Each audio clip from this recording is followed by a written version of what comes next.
Yeah, we're talking to Ian from Prism Sound about the new audio interface that they have down here, the Orpheus. And I think it's probably true to say that in these days of computer recording, other than your choice of microphones and preamps, what really sets the quality standard is the converters in and out of the system.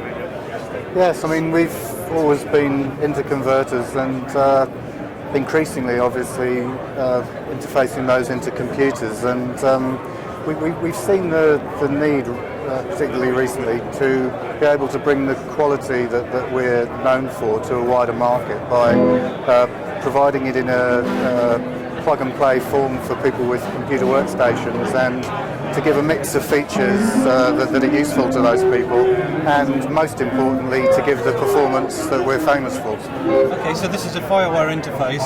As I understand it, you have 8 analog ins and outs, is that correct? That's right, there's 8 analog ins and outs, 4 of the ins have mic pre's. There's also a stereo headphone output with 2 independent feeds and volume controls. We also have digital I/O of various descriptions as well. Right, so you have an ADAT-I/O and a choice of SPDIF or ASEBU, I believe. That's right, yes.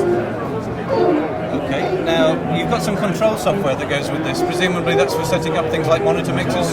Yes, that's right. I mean, you don't need to use that software in the simplest setup, because straight out of the box, Orpheus appears either as WDM or ASIO ports on a computer or as core audio ports on a Mac.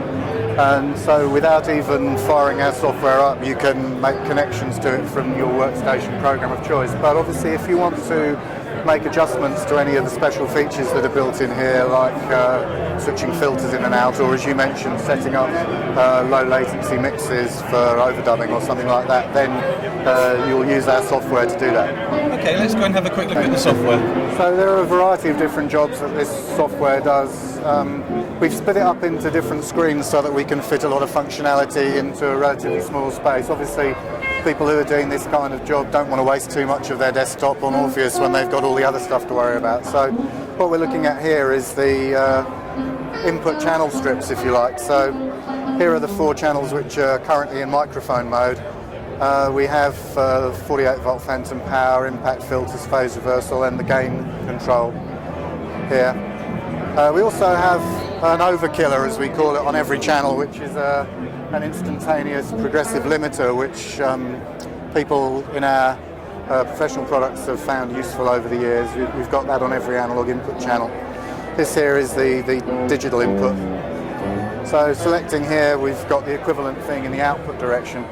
There's some other things here. We have an assignable volume control here, which also features physically on the box, as you may have noticed earlier.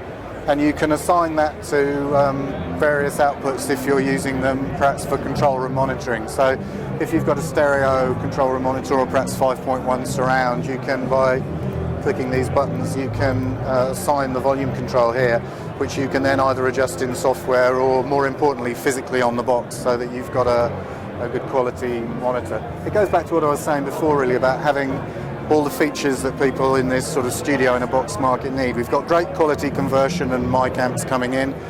For monitoring, we've got great quality conversion and the kind of feature set that people will find useful in a small studio, hopefully.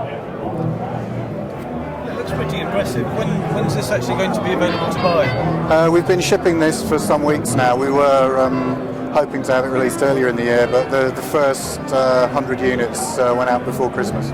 We look forward to trying it out. Thanks very much. Thank you.